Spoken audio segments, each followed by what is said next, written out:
वो लाहौर कलंदर्स ने वही किया जिसका हमें डर था। आज 2 छक्के लगे हैं मैच में, एक लाहौर कलंदर्स का जो कि 6 मैच हार चुकी है, दूसरा छक्का लगा उसामा मीर का जिन्होंने 6 विकेटें हासिल की। ये विकेटें कैसे हासिल की, नज़र यही आ रहा था कि जब हिटिंग की कोशिश कर रहे थे बैट्समैन लाहौर कलंदर्स के तो वो आउट हो रहे थे। बहरहाल वाकया मुझे याद आ गया, एक घुड़ दौड़ हो रही थी, घोड़े रेस में थे और एक शख्स बड़ा उछल उछल कर दाद दे रहा था। उसे जब पूछा गया, यार तुम्हारा घोड़ा तो सबसे आखिर में है, तुम क्यों इतने खुश हो रहे हो? उसने कहा मेरा घोड़ा वो है जिसने सब घोड़ों को आगे लगाया हुआ है। तो लाहौर कलंदर्स ने भी सब टीमों को आगे लगाया हुआ है, खुद सबसे वो नीचे हैं। लेजेंड क्रिकेटर सलीम मलिक साहब मेरे साथ मौजूद हैं, साबिक test fast bowler Abdul Rauf sahab मेरे साथ मौजूद हैं। बहुत शुक्रिया सर, मैच आपने यकीनन देखा, वही हुआ जिसका डर था। लेकिन लेकिन लेकिन आज एक बंदे को दाद देनी बनती है, मुकार यूनुस साहब। उन्होंने कहा था कि जनाब स्कोर ज्यादा होगा और हुआ, हाईएस्ट टोटल है जी 214। मैं बताऊं आपने डाउट किया था उनकी बात पे, आपको जवाब देना बनता है। देखिए मैं अपनी बात पे बिल्कुल 200% स्टैंड कर रहा हूँ। अच्छा, दुनिया के किसी एक्सपर्ट को बुलाकर पूछें कि ये जो पिच है, अगर इस पे आपके पास जेन्युइन स्पिनर्स होते, क्या 150 रन आप कर सकते थे? नहीं कर सकते थे।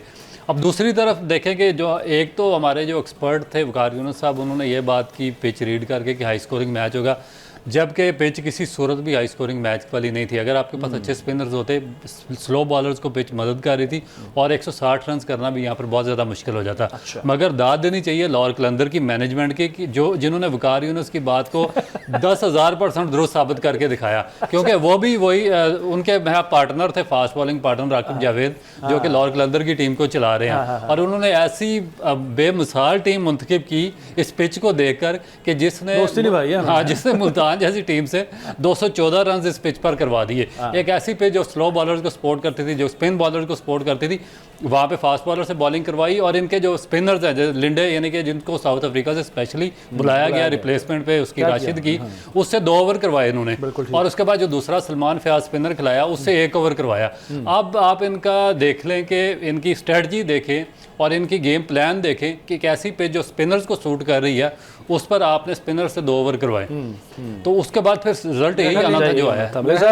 इनका मेंटल लेवल चेक करना चाहिए। देखें ना, 8-8 साल से ये यहाँ पर काम कर रहे हैं। आपने कहा था प्रोजेक्टेड स्कोर तकरीबन 180 और वो भी आपने कहा था कि एक बड़ा टोटल हो सकता है, तो 214 मार दिया। उसकी रीज़न ये थी, मैंने डर के कहा था, मैंने ज़्यादा कहना था। मैं आपको सच बता रहा हूँ, उसकी रीज़न ये थी कि आप देखें, मैं उनकी बॉलिंग जब मैंने आपको कहा था कि इनकी बॉलिंग बहुत वीक है बिल्कुल, क्योंकि ना उनके पास स्पिनर हैं, क्योंकि जो विकेट जो दिखाई गई थी, जो जिस पे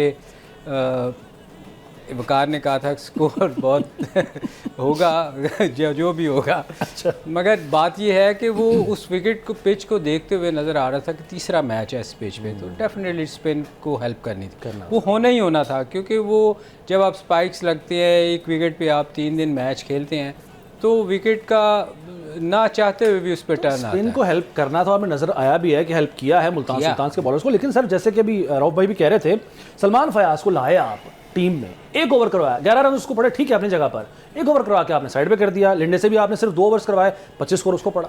अपनी स्ट्रेंथ को तो यूज़ नहीं किया ना। देखें वो बात ये है ना, ये तो कप्तान की अकल को दाद देनी चाहिए ना, जिसको यही नहीं पता कि इस विकेट पे किस बॉलर से बॉलिंग करवानी है।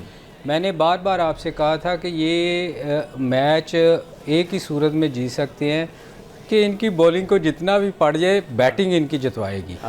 क्योंकि वो टाइम चला गया हुआ है कि ये जब इनके बॉलर आउट किया करते थे। सही। हर टीम को आप देखिए कि मैच कौन जितवा रही है, जिसकी बॉलिंग साइड अच्छी बॉलिंग करती है और मैच वही आज देखिए सामा सबसे, मैं समझता हूँ उसने कोई बहुत अच्छी बॉलिंग नहीं की। अच्छा। अगर अब उसके पहले 2 ओवर्स देखें आप, तो उसके पहले 2 ओवर्स में उसको मेरे ख्याल 32 के करीब स्कोर था।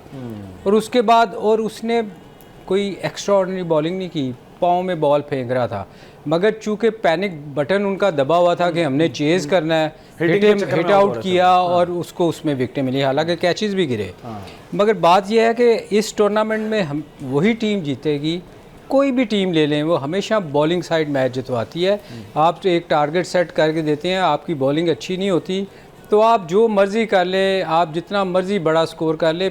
IPL के मैचेस आप देख लें, विराट कोहली की टीम सबसे अच्छी टीम होती थी, 200 सवा 200 करते थे।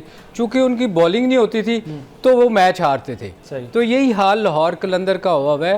और जो मैनेजमेंट को रऊफ इतना क्रिटिसाइज कर रहे हैं।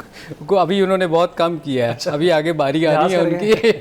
तो नहीं, ये आप खुल के बोले ना आप। जितनी देर ये जितनी देर ये बॉलिंग अपनी ठीक नहीं होगी, ये लाहौर कलंदर मुझे नहीं लग रहा आगे रह गया है मलिक साहब।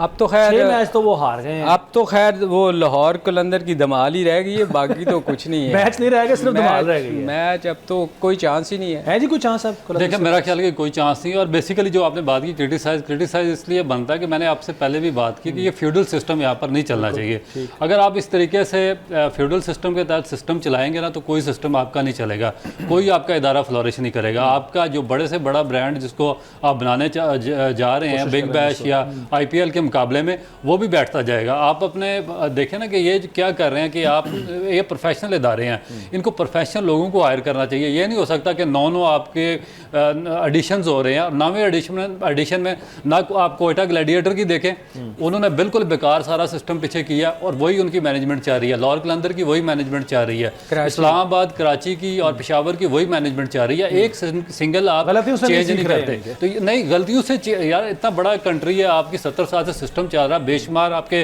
टेस्ट इंटरनेशनल प्लेयर इसके साथ इन्वॉल्व हैं, आप क्यों नहीं उनको चेंज कर रहे? वो हार रहे हैं, 5-5 साल लगातार आ रहे हैं, बदतरीन परफॉर्मेंस हो रही है, मगर आपने उनको दोबारा रखा हुआ है। तो इसका मतलब है कि आप सिस्टम को आपने ग्रैब किया हुआ ना, यानी कि जिसकी लाठी उसकी भैंस का सिस्टम चला रहे हैं। आप मेरिट पे काम नहीं कर रहे, आप प्रोफेशनल लोगों को हायर नहीं कर रहे। जब तक आप प्रोफेशनल को हायर नहीं करेंगे, जब तक देखें कंपटीशन टीम के अंदर ठीक है होता है, एक आदमी परफॉर्म नहीं करता बैटिंग में तो आप उसको रिप्लेसमेंट पे दूसरे को ले आते हैं, बॉलिंग में उससे बेहतर लाते हैं, बॉलिंग में परफॉर्म नहीं करता दूसरे को लाते हैं। अब मैनेजमेंट के पास क्या गिद्दड़ सिंगी है कि उनकी रिप्लेसमेंट ही आपके पास नहीं है? वो क्या आसमान से उतर कर आए हैं कि उनकी आपके पास कोई रिप्लेसमेंट नहीं है? तो जब तक इनकी रिप्लेसमेंट आप नहीं लाएंगे, इन पे प्रेशर बिल्ड नहीं होगा, जब तक प्रेशर बिल्ड नहीं होगा, कंपटीशन नहीं आएगा और ये सही तौर पर सिलेक्शन नहीं करेंगे। मगर दिल से बोल रहे हैं इसमें रऊफ एक चीज़ है ना, आप ये देखो फ्रेंचाइजी खुश है, वो हार के भी खुश हो रहे होते हैं, तो फिर आप कैसे चेंज करेंगे?